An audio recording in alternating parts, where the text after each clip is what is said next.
Hello, you guys. Welcome to yet another video of Chelsea India Roars. And today, with me, we have a very special guest. We have a guest who is coming to our channel for the very first time. I incidentally know this gentleman for quite some time now. We, as a matter of fact, went to school together, different sections though, but I thought it would be a great idea to bring him on one of the Chelsea India Roars video and get some of his perspective, just like me. He is a big football enthusiast. Without further ado, I'll bring him in, and I love him to introduce himself. So I want all of you all to give a big welcome to Rajat Chatterjee. Hey guys, so I'm a schoolmate of Arijit, and we have studied together. We were in the same class and different sections, which adds a little bit to the rivalry, right? Just like the Chelsea Liverpool game. And it's my absolute honor to be a part of what he's doing. So I am a big fan of what he has done before. I have watched his previous YouTube videos, and I in fact wanted to be here. But just for the warning, I'm a Liverpool fan, and not everything which I might say would go well with all the Chelsea fans. But then that's the idea of sport anyway. So hello and welcome to everybody. And that is precisely why we started this channel, Rajat, to echo some of the sentiments of not just for Chelsea fans but footballing fans in India generally. So I will love to kick off this conversation by a very basic question. So you remember the times when we started following English Premier League? I think the dominant teams back then were United, Arsenal again, like Arsenal had an invincible team then. So in the likes of United and Arsenal, and then Chelsea coming in, how did he end up becoming a Liverpool fan? Yeah, so that's a very good question. So I, in fact, was sitting on the fence for quite some time. So when I started growing up, United was the team to beat, and Sir Alex Ferguson was all over English Premier League, and Chelsea was giving them a fight here and there. But then I was a Michael Owen fanboy, so I did not follow him as a Liverpool player. I used to love him when he used to play for England, and I used to watch. I saw what that young guy could do. I loved his pace, and pace is something which I've always loved in football. Then I was still sitting on the fence when they won the Champions League, right back in Istanbul, and that was when my questioning also happened. So I was able Courtesy to the then ghost goal, by the way. Courtesy the ghost goal you all scored against us in semi-finals. All right, so that's in the past, but yeah, what we did in Istanbul has seldom been repeated before. And I have been a fan ever since, Then El Nino came in, and I became a Torres fan, and then right now we all know about the fearsome front three and everything that Klopp brings. So then it's carried on from there, and I've been following one step led to another. So Arijit, if you could also, quite briefly touch upon how you came to be a Chelsea fan for the fans, in case they don't know. So my story is a little bit similar, but I think my first attachment or the first time I ever saw an English Premier League match was only because of David Beckham. I think Beckham was a big star back then, and from them, I think back then they didn't even telecast. They started telecasting Premier League matches only after 2000. Before that, I think wrestling was number one international sports that we used to see. So I think Beckham got me in. And if you remember, I was in the Blue House, the Ganga House in school. So I didn't want to support the United team, which everyone else was supporting via Beckham. So I thought that let's start following a blue club. And there was a player called Jimmy Floyd Hasselbank back then. A very cool name, okay, Floyd Hasselbank. And in one of the games against Tottenham back in 2002 or something, he scored a perfect hat trick, like left foot, right foot, and a header. And that is when my attachment started. Like Chelsea was not the big name club back then. Like it had won the last Premier League all 50 years back. So I was taking a big risk there, Rajat. So when I started following, but then what Jose came in then, and what happened to the club. yeah. I mean, Chelsea has gone places. So I think you were the lucky charm for them in a way. They have gone places after that, and I mean, where Chelsea is today, from being a mid-table team to a superpower, right? And needless to say, right? And I think they're perfectly placed at the moment with Lampard coming in and all the signings. I know you want to go there very soon because that's a strength. Sorry, Jit, over to you. But before that, I would love to get your feedback on something else as well, Rajat. Like, like ever since we've been following, like Liverpool was a very good team, but Liverpool, very honestly, in the last 2 decades of football, if you see, at least for 15, 16 years, was never pretty much in contention to win the Premier League. It has just been last 3 to 4 years with Klopp coming in primarily. So, how do you see this insurgence of Liverpool as a team who were very proactively going on for those European tournaments, now bringing the focus back to Premier League and finally winning the Premier League now? Like, where do you see Klopp's involvement in all this? So I think, see, the resurgence of English football is something which changed Liverpool's way, right? I mean, Liverpool kept investing in the academy, whereas other clubs, went big. We all know the Chelsea overall, we all know about the Man City overall. But I would disagree a little bit when it comes to Liverpool's contention. So we finished second 3 times, I think, before we actually won. So we came really close in 2007, where we did that, where we hit Man United for 4 at Old Trafford.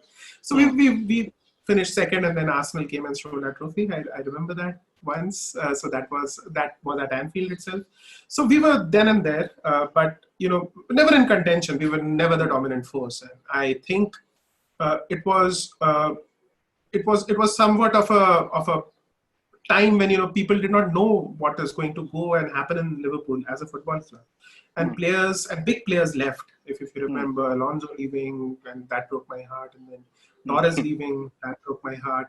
It has happened time and again. When Coutinho left, I thought that this is the end of the world again.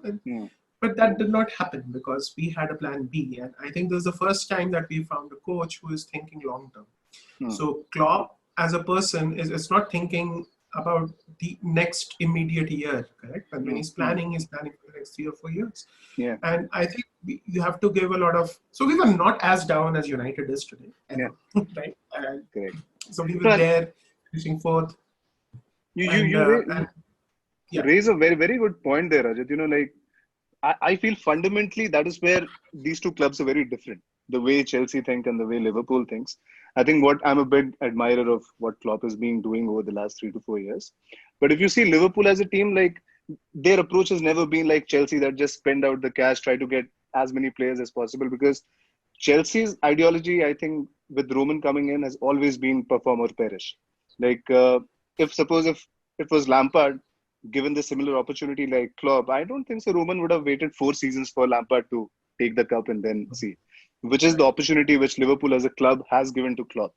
Even though after the first, they gave him enough time to settle down, to get the players that he needs, and now become one of the greatest teams, like maybe second only to Bayern. So I think...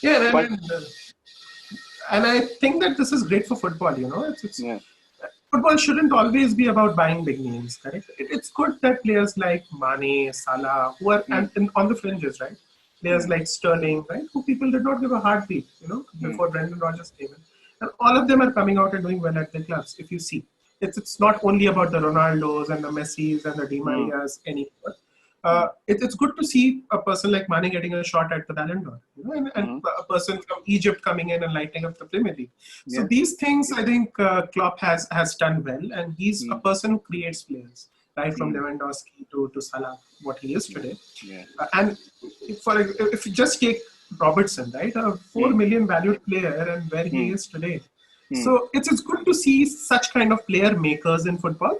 And I think the ideology differs, but that kind of ideology is what keeps club football going, right? True. That is true. And just if like Mourinho would have heard that, he would have straight away said that, Salah was the player I got in the Premier League. It was my find, even though I really miss Mourinho as a part of Chelsea. What Mourinho was to Chelsea, I think no other coach has done the same to you. But so irrespective of whichever club Mourinho is in, he's 100% box office everywhere. You should look at his conferences in, say, in United and now in Tottenham. I don't know if you've seen the Amazon documentary on Tottenham this year. So, No. they, so there's a documentary about Tottenham's last season on Amazon. So just to give you like a very deeper dive on what happens behind the scenes, and it's pretty good. It's pretty good. You should just see it just for the sake of Mourinho. You should see it. It was really nice. Sure. Me being a Chelsea fan is advocating that you can you can understand that it was a good thing. I So, do get it. but I'm happy. I'm happy the Yeah. way our clubs have progressed over the last 15, Mm-hmm. 16 years.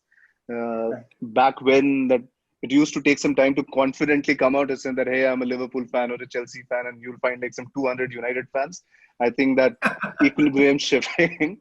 I think that That's paradigm has shifted a little bit. So that is good. What would you say, Rajat, is your best Chelsea Liverpool memory that you have? yeah. So that's a tough one. I Hmm. think I remember the Gerrard slip, right? Everyone does. That would have been that's my best memory of Chelsea Liverpool. No, no, but that is when that the rivalry really grew. Correct? And Mm, that is a match where I started taking Chelsea Liverpool matches, and that rivalry went beyond the United rivalry. To be very honest, right? And the Mourinho Gerrard saga, all of us know that, right? And mm, that kind of added to the spark a little bit. yeah. For me, I think beating you in the Champions League semi-finals is one Hmm. of the best memories that I have. Benitez. Um, the, yeah, that's correct, Mm, Benitez. And then what Klopp did to you at Stamford Bridge, okay? That's again something which I love. mm, But that was Jose Mourinho's last match, so those wouldn't be very fond memories for you. But that mm, signaled the Klopp arrival at Liverpool. So yeah. these two matches are iconic when it comes to Chelsea Liverpool rivalries Yeah. for me. And what Okay. is yours? I mean, okay, you See can. the Stevie G slip and Dembaba goal definitely. Like that would have to feature up there, especially because if you remember, just the match before, Stevie G gave like a big uh, pep talk and team talk about winning and all those things. Unfortunately, like he slipped and literally saw the cup slipping away. So that is a big one. I think I think the other memories could also be go back to the similar ones of yours, like when Mourinho and Benitez had that rivalry back in Liverpool and Chelsea days. I think that time the rivalry was pretty intense, and now I think Lampard and Klopp it has come back again. So I think those would be the top two, and I'm hopeful with all these new signings and the way our clubs is progressing. I hope that this Liverpool Chelsea rivalry could be the next big rivalry in English Premier League, like moving Yeah. it away from the Manchester clubs. Yeah, that's true. That's true. I think it's already there. I think the Pep Klopp rivalry is there, but I Mm, think the way the last match of the last season played out, I mm, mean, we are in for a lot of excitement. So if you remember the kind of goals and then Liverpool winning finally at yeah. Anfield, but then the way it ended and the kind of football and the brand of football that Lampard is bringing. Right?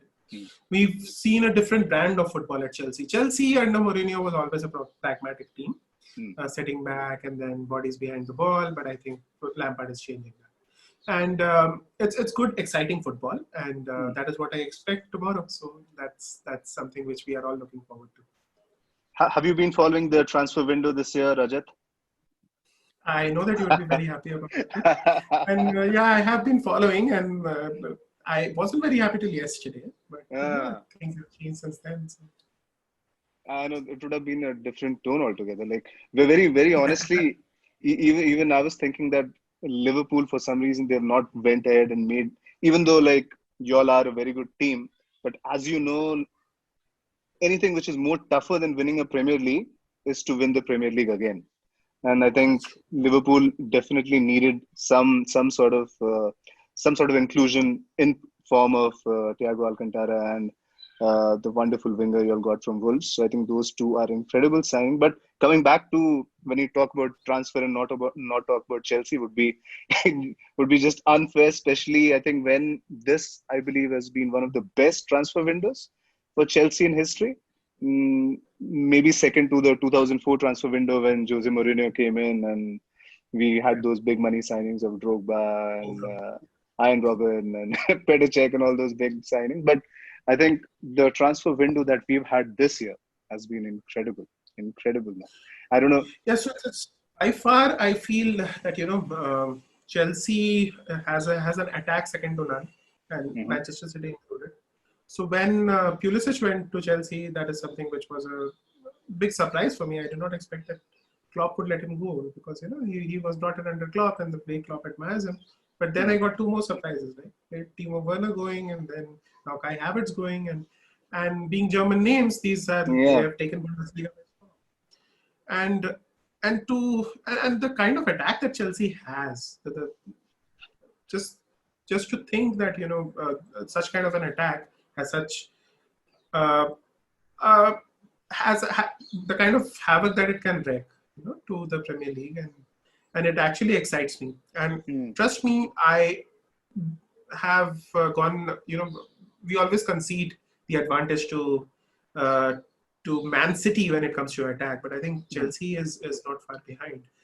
And the only thing which I'm happy about is that this game, Chelsea and Liverpool, is coming early in the season, right, at Stamford Bridge. Because if these players get the time to actually settle down, it is going to be we are in for a crazy party at Mm. Chelsea. I know you precisely echo the same thing. What I was thinking, Rajat. Like, I think these players, even though are very new, and I was very surprised that Liverpool let go of Timo Werner, and that too for some incredible under 50, around 50 million price. I think that was a very good buy. Werner, like, Mm. again, may not come across as those traditional stereotypical strikers, big strikers like Drogba or Costa or say even Giroud, but he's so incredibly quick. I'm not sure if you saw the game against Brighton. He was so quick. I did. He's such I did. he's such a tactical player with so much of pace.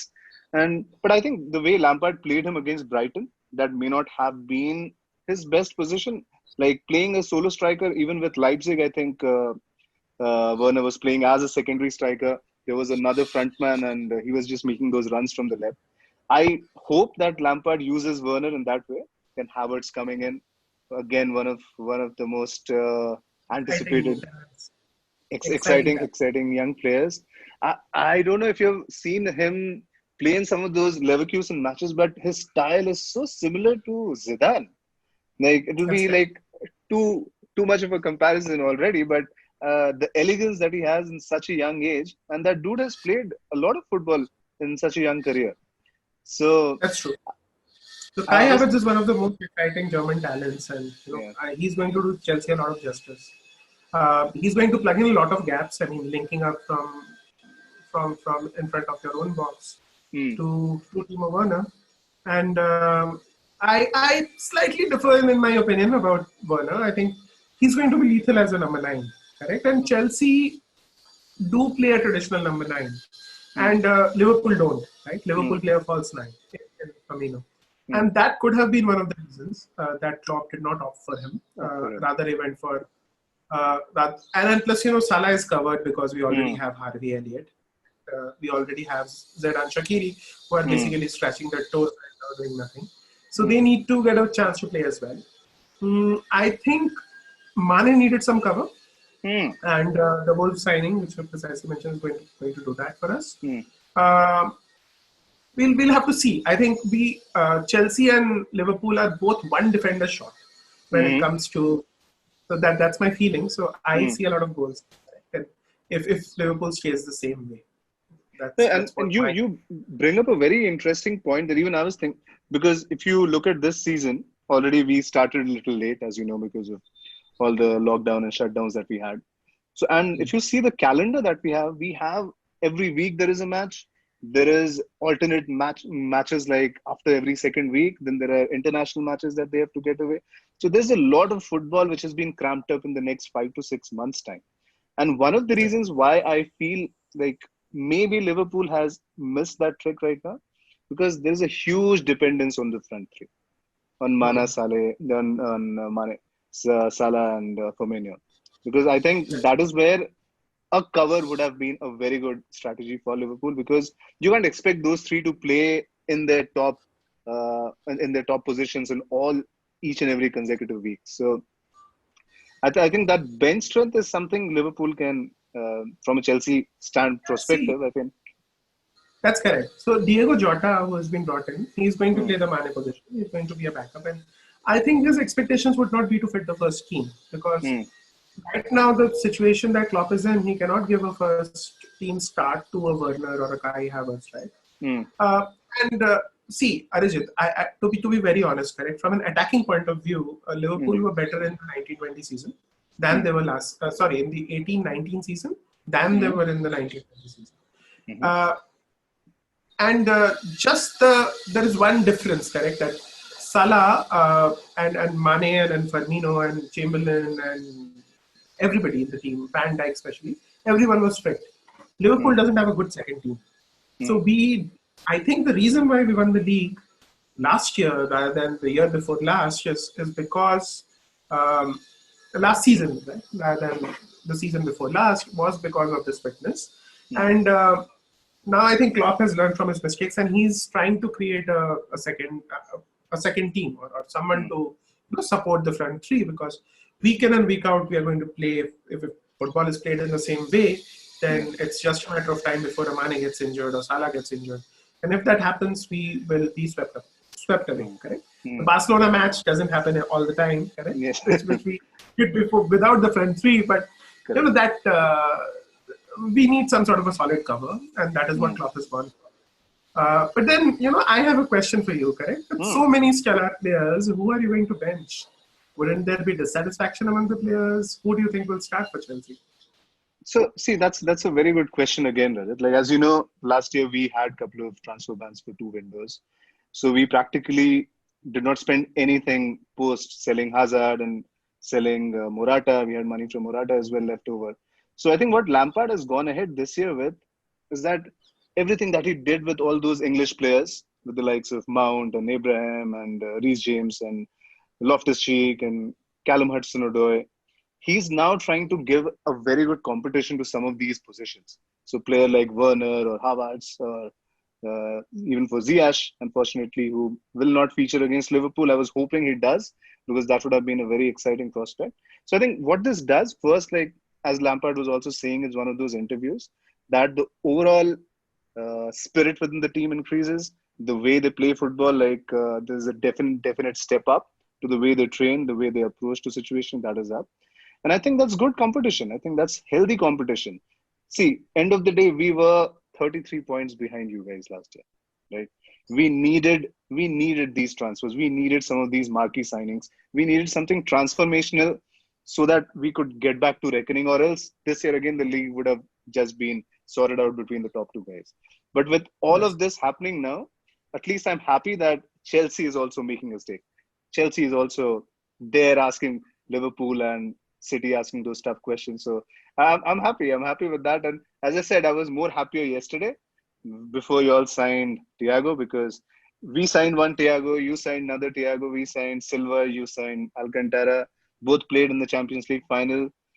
Your guy was in the winning squad. So how excited are you with Thiago coming in, Rajat?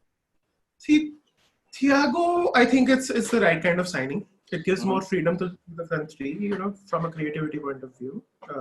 Mane and Salah don't now need to come back to midfield, and but I feel that it's going to be a moot point for tomorrow's game. I don't think he will feature. He will need that transformation to fit into the squad, and he has to then gel, improve the chemistry, and all this is going to take a month. I feel he's going to be, but then the kind of footballing brain that he is, you remember what Milner brought to us, correct? I see that Mm. similar kind of transformation once Thiago comes in from a creativity point of view. Mm. So I think he's the right kind of experienced guy that you need in midfield, because uh, I don't know if you know the stat, but our win percentage goes incredibly down once Henderson doesn't play. Right? So Okay. the reason why this happens is because there's a little bit of lack of leadership in the team. Mm. Because what happened towards the end of the season shows that, correct? And Mm. Thiago is going to bring that. I mean, he's a mature head. He's a good footballing brain, rather than being a talent, of course, which he is. A Mm. few of his moves remind me of PLO, right? And Mm-hmm. the way that he actually conducts himself. He's a conductor, correct? He's going to Mm. impose himself. Mm. It's still sometimes I'm very, very excited. I think one of the best talents. And what would be his best position, you think? 5, 8, 10? Where would he play in? I think Liverpool will still keep playing 4-3-3 false nine, and he's going to come in just behind Mane, which is currently a position which is being played by Keita or at times by Chamberlain. So I think that is going to be his position to start with. Because Fabinho would come in from, I think Fabinho is one of the best position players for the holding midfielder role. I don't think Klopp's going to give him that. So I think he's going to come in place of Wijnaldum and Keita. Okay? When he needs the cutting edge, maybe Thiago can drop back and play the holding role. When Liverpool need more attack.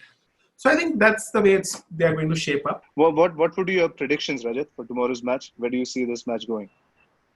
I think it's going to be very close, but I think Liverpool are going to win it. Okay. And I think they're going to be 3-2. 3-2. Okay. I will give you the 2 because I'm sure like y'all will be able to pass 2. Kepa will let you score 2 goals. I'm pretty sure about that. But I see a 3-2 result on Chelsea's favor. I feel that maybe Werner is going to come back and bite you really bad not in your first game against Chelsea. So let's see. Even I was predicting 3-2, but on the Chelsea aspect. But having said that, Rajat, who would be your top 6 for this season? With the way season has been progressing, with everyone making those signings. Right. So my 6th, correct. The 6th position, I would give it to Leeds United because I have seen the way that they play, and they're going to be really tough to contend against. And a great coach. Bielsa is a great coach. They have an exciting team. They have the hunger, and I think they can repeat what Wolves did last year. Okay. Who do you think is going to finish 6th? But when you put Leeds in, like, so you are putting one of the bigger teams out of this top 6 contention. Okay, we'll come to that. We'll come to that. For me, my 6th pick can raise some eyebrows because I think United will finish 6th.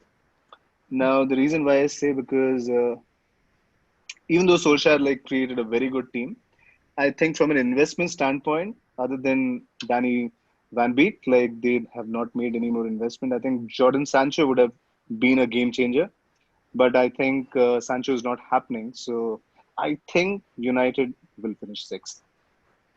What would be your 5th?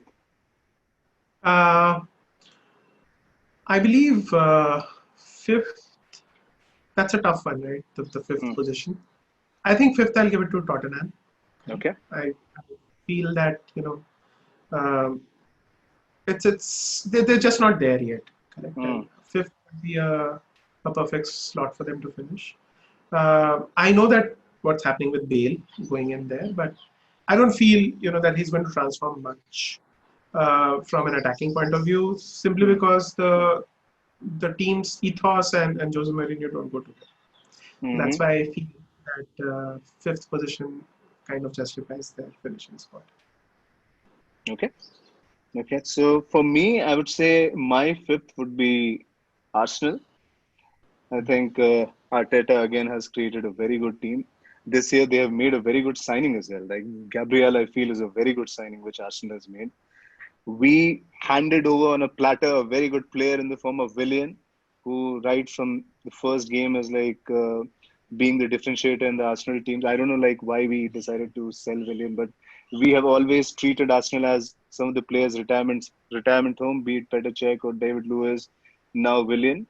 But I think Aubameyang also signed a new contract, so that makes me think that Arsenal would at least finish above United. And I think any other team, either of the two out of Arsenal and United, I think Arsenal would be competing for that 4th place, but should be missing out shortly. Will fall short from who I have as number 4. But I think Arsenal would be 5th. Coming to top 4 now. Who would be your 4th? 4th position, I would give it to Arsenal for all the reasons that you just mentioned. And Arsenal and number 4 have a very deep link. So I think they will reclaim that spot. True that. I think under Wenger, Arsenal and 4th were just 2 interchangeable words, right? Correct. And then I feel that, with all the things that you just said, Aubameyang doing what he is, and with Willian going there, I think he is just perfect for their playing style. He provides a cutting edge which they needed. I think their defense is still shaky, correct, but I think they will be good enough to finish above Tottenham this season. Okay. So, which means that you are moving United out of top six, right? We will see. Okay. So for me, I would give the fourth spot to Tottenham. Uh, Two reasons. First, this is Jose Mourinho's second year.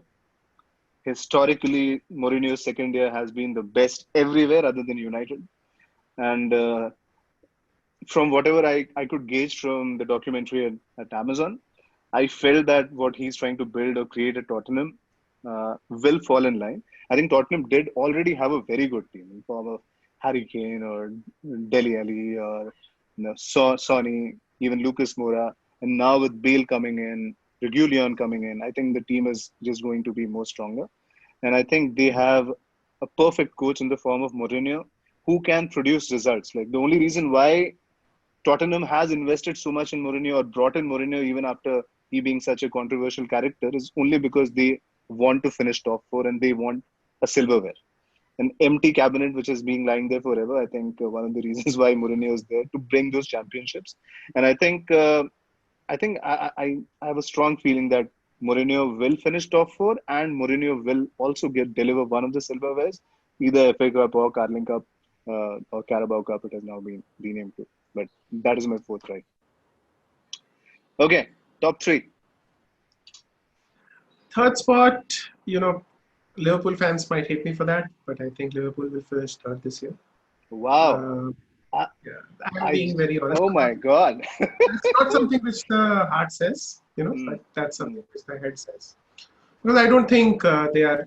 It's very difficult for them to retain the Premier League and carry on what they're doing. mm, I think third is kind of the spot which I expect them to finish at this year. But I think they'll still be in the top four. mm, I can see an injury coming very soon, mm, and I mm, hope it's none of the front three. But the amount of football that they have played, and mm. it's a matter of time. Correct? It's so I feel that they're going to finish third. That's my prediction. Liverpool. Wow.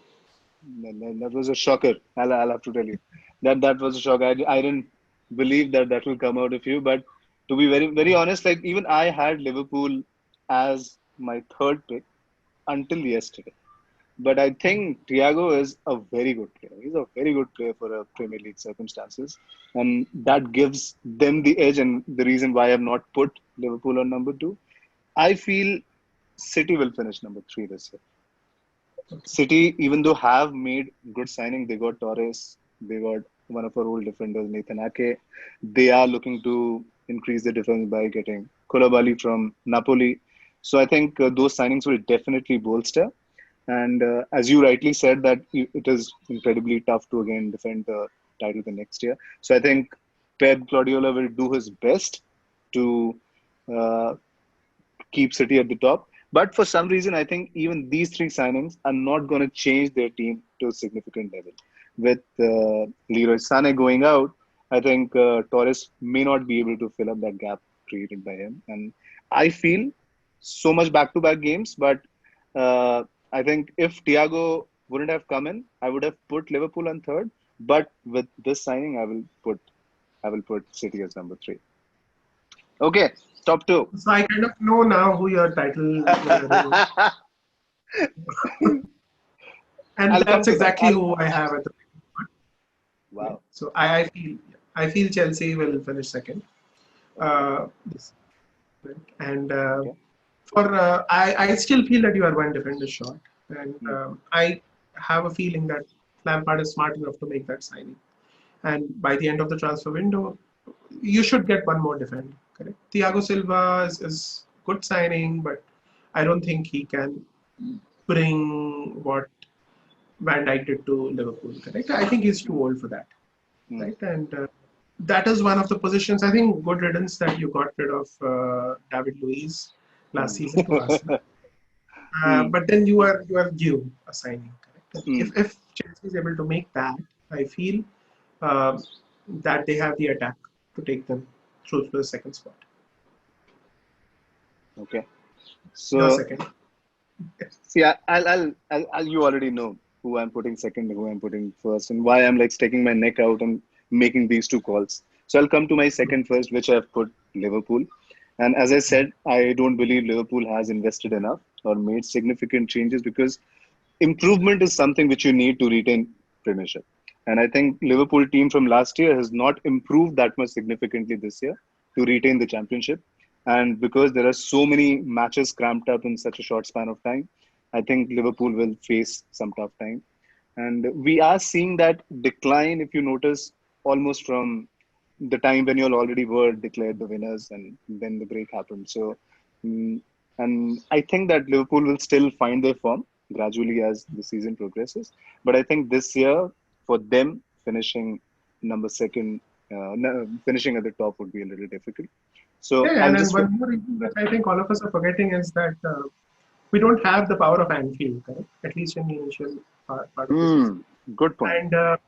And if anything, the stadium plays a very important role, and that was one Very of the good more point. major reasons why so there is not a lot of difference between home matches and away matches.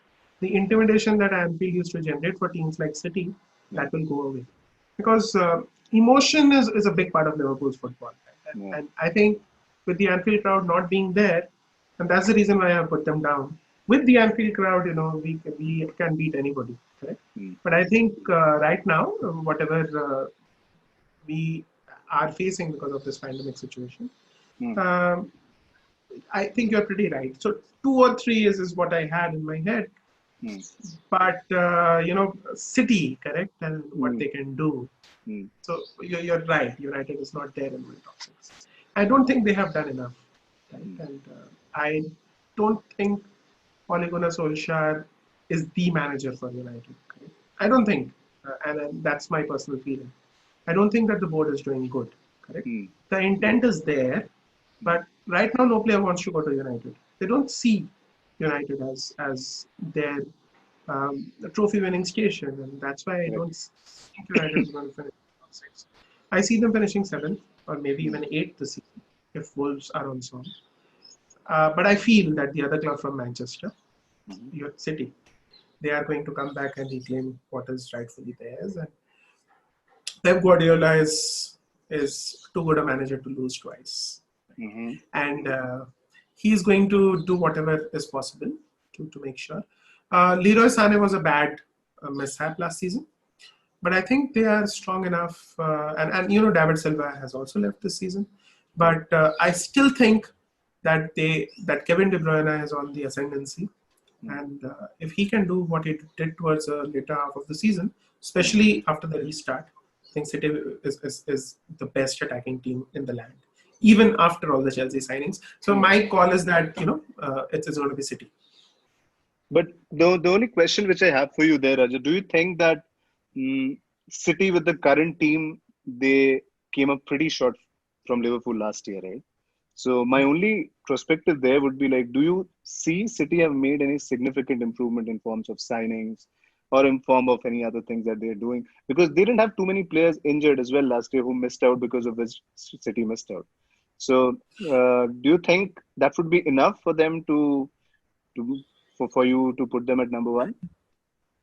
I think City faced a few injuries also last season, right? Especially defensive frailties. If you remember Otamendi getting injured, Laporte getting Hmm. injured. I think that gap is plugged. So that is in terms of signings, I think that's a good deal. I think they were watching the Messi position as well. Messi was due to go to City and that didn't go through. So I think that's the reason why they have not made the signings. I don't think there is any Correct. other reason. They were setting 230 million aside for that. Hmm. And at 230 million, I think there's a lot of talent in the market which can be picked. Correct. It could be from any of the Premier clubs. You never know. It could be Hazard. You never know. It Hmm. could be someone who we can't even Hmm. imagine, right? Hmm. Uh, I see them signing one more attacking player and one more defensive player towards the Hmm. close of the window. I think Koulibaly is someone who's going to go there. Hmm. It's a no-brainer. I think that's something which Pep will make happen. Happen, yeah. Um, so I still have trust. All they need is a good start. Correct. I Hmm. think if they get off to a good start before the transfer window closes, I think they are going to be an intimidating force. And that's a good point. Like we shouldn't forget that the transfer window is we still have some time for it to close. And City did allocate that particular budget which they kept aside for Messi. They can still go ahead and make They will. use them. The only caveat there is I don't believe there is too many attacking open players who are available for signing right now. There isn't too many because to that level who can just come to City and like straight away transform that team. But having said that, if Messi would have come to City, like we wouldn't have been having this conversation also. He would have just Yes. put City number one and then started discussing who would be two, three, four. But Yeah. I think that's why even I have put City in my top three. But for me, I think again, like a lot of this is coming from heart. I think Chelsea has a very good chance of lifting the cup this season. Two reasons. One is because when it comes to adaptability, Chelsea has been a very good club. So if you see with all these new signings, Jose coming in, we won two leagues. Then again, something happened, and then we had to bring Abramovich. Then again, we won a league. We literally won a league without him. We lifted the Champions League without having any manager. Under Di Matteo, we won the Champions League. Then again, 2 3 years disruption. Mourinho comes back, brings in Costa, Fabregas. We win a league. Antonio Conte comes in, we win a league. So I think Chelsea has a very good track record of adjusting to all these changes, all these dynamics or moving pieces. That makes me think that is one. Second, like even though some of these signings are very really good signing, but again we have to think that these players are really new. This is the first experience that they're having with the league. I think the first interview which Havertz and even Werner said, they said that they've never faced defenders this huge in German leagues. So I read a very interesting tweet. They said that if Werner finds the Brighton defenders to be huge, he has a surprise in the form of Virgil van Dijk next week. So, so that will be interesting to see. But I think one other reason is I think the incredible thing which Frank Lampard as a coach is doing at Chelsea. What he's trying with very limited resource, what he did last year, I think that itself was remarkable. No one was giving Chelsea even a chance to finish top four without having any new signing, a marquee signing, Hazard going with those young players. And the player power which Lampard has shown this year, like the ability to bring Hazard to Chelsea, like Hazard could have gone, sorry, not Hazard, but Havertz. Havertz could have gone to any other club, right? Why would he have come to like Chelsea, who had finished fourth, 33 points behind Liverpool? I'm sure a team like City or Liverpool would love to get a player like Havertz. But I think a lot of selling is falling onto Lampard, and which he is very enthusiastically doing. And so I think all of these new signing, along with some of the people, some of the players that we groomed last year, former Pulisic, former Tammy Abraham, Mason Mount, I think that creates a very good front line for Chelsea. With Edward Mendy coming in, I think hopefully we should sort out a keeper situation very similarly to how you all solved with Allison. You all solved your keeper situation. I hope Mendy does that. Defensively, again, you are right that I think from a central defensive midfielder, I think we are still one player short. We made a very good signing in the form of Ben Chilwell for a fullback. I think Aspilicueta and Reece James are very good for the right fullback positions. But I think Thiago Silva, even though may not bring, even though is not at his prime age, but the position at which he is in, like at the center back position, you don't. That may be the only position in the entire field where you don't need like fresh legs, right? Because you just have to like not run too much or sprint too much. So I think the experience which he's bringing in is just uncomparable. And some of the players like Zuma or say Rudiger or say Christensen, the development that they're going to get just with the influence of Silva is going to be amazing. So even I understand that we may be one defender short, and I think that's the reason why we are so actively trying to get Declan Rice. Lampard is a big admirer of Rice, and he would love to play him in that position. So let's see if that happens. But still, I think with everything which is there, because understand Lampard's head is also at risk. Okay, he knows that with all these signings, he has put a number at his back now. If next season Lampard doesn't perform, he would be in Siberia. Abramovich will ship him there. He has no looking back. So I think there's a lot of pressure on Lampard also, and he has to perform, and which makes me think. But yeah, like that is pretty much my top six, and very very similar to yours. I think the Yeah, only very soon. difference, the only one Yeah, out I is. think United difference is a little emotional when it comes to me. And I feel I know that the kind of week in, week out persistence that you need. Right? So there is a famous saying that is, defense wins you the league. Correct? I mean, a good attack can win you a match, but a good defense wins you the league. And True. that is the only reason why I don't have Chelsea at the top as of now. Mm. But that could change with one Yeah. signing, correct? And we'll have to see. I think if City can sign Koulibaly and Chelsea doesn't sign anyone, I will still go in for Chelsea at second, correct? But if we, on the other hand, if Liverpool are able to sign a big money defender, correct, to partner Virgil van Dijk, and then I think that Liverpool can shoot for the first or the second spot. So this is all theoretical. The things do change. One injury here and there, and everything could be a different picture. Yeah. I think it would be good to come back to this maybe a month from now. Yeah. I still remember that in the 18-19 season, which we missed by a point, right? Everyone had United winning the league. We all know what happened, right? So it's a different ball game when you actually play on the field, and it's unfortunate. I feel a little sorry for Chelsea because they did make these signings, right? In a season where they had the shortest preseason, and otherwise, they would have been a formidable force. Yeah. And I think your best player is going to be Christian Pulisic this year because I am a huge advocate. Deservedly, he's got the number 10 shirt as well now. So even I'm hoping that he can peak up this season. But exciting times ahead, mate. Like this season, like I think top 6 teams has very good teams, but has some incredible managers. Like I think some of the managers who have again come back to Premier League, managing some of the top sides, I think will make Premier League one of the most competitive leagues again. And hopefully, I think we should see some European inroads as well this year. Much more stronger competition. I think Barcelona is at that juncture right now. Like I would, as a Chelsea fan, I would love Barcelona to just get devastated, destroyed totally. I don't mind that.